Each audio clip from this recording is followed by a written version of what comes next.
Okay, so this is our second segment with Richard Horowitz, and the Webster Commission report. People should really read that. It sheds a lot of light on things, and it goes to the politicization sometimes of law enforcement, not only at the FBI but in other areas as well. So that's a very, very interesting report. All right. So, what is our memory clip of the week, Rich? Well, this one is number 3496. This one you actually see to believe. I'll give you the gist of it without getting too quick. We've spoken before about Ibrahim al-Asiri, for example, the bomb maker in Yemen, who, according to news reports, is experimenting with surgically implanting bombs into suicide bombers. This clip is a new way of committing jihad. It talks about how to widen a certain bodily orifice to insert more explosives to do a better job. More than that, I'll leave to the viewers. But this one you have to see to believe. 3496 memritv.org. Go to advanced search. Enter clip 3496. Wow, that sounds kind of ugly, disgusting, and all right, we'll leave it at that. All right, the attack on Israel tourists in Bulgaria. What's the background and what are the implications? First, some news or factual items, then I'll go into some analysis. First of all, in today's, as an aside, in today's newspapers, we have Syria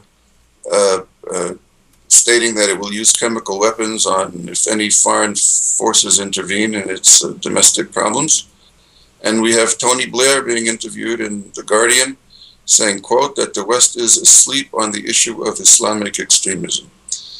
That's a background to the overall problem. The attack in Bulgaria took place on July 18th, last Wednesday, which is the 18th anniversary to the bombing of the Jewish Center in Buenos Aires, where the prosecutors there concluded that Iran is at fault, indicted 7 Iranians, including the president at the time, Rafsanjani.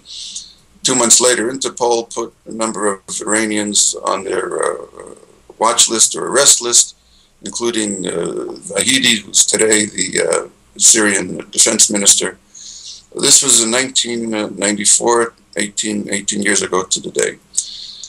Prime Minister of Israel stated, quote, that Israel has unquestionable, fully substantiated, unquote, intelligence that it was Iran and Hezbollah behind this.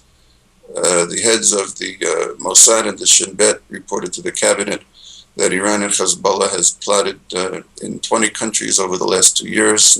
None of them were successful. One piece of information that we do have is that on July 7th, an arrest was made of a Hezbollah operative in Cyprus who had the same method of operation as what took place last week. I think it's highly unlikely that Israel would release the intelligence that it does have. People are calling on Israel to prove what they're saying. Countries don't release intelligence information that quickly. The New York Times reported that American officials, on condition of anonymity, identified the suicide bomber as a member of Hezbollah cell operating in Bulgaria, which supports what Israel has been saying. An Israeli professor, Eli Carmon, wrote a very good analysis last week in Haaretz, and he had a list or a short summary of Iranian attempts overseas against Israelis since January 2012, and he summarized attempts in Azerbaijan, Thailand, Singapore, India, Georgia, Turkey, Kenya, South Africa, and Cyprus. All were failed or foiled attempts. This is since January 2012. Now, this is not an Israeli problem alone. In 2010, for example, Senegal and Gambia cut diplomatic ties with Iran. because they found in a port in Lagos, Nigeria, they found 13 shipping containers full of weapons headed for Gambia. The ultimate destination was a breakaway group in Senegal, which has been fighting the Senegalese army, and the fighting has been spilled over into Gambia. So there's one example of Iranian activity in in Africa. Now, we know that Iran speaks of its abilities to take action overseas. It bragged about, it has news reports in Iranian news in English, bragging almost about its capabilities in various countries. If we call them sleeper cells, right? Iran won't call them sleeper cells because sleeper cells sound like a terrorist group. So Iran won't use the phrase sleeper cells. We'll use it.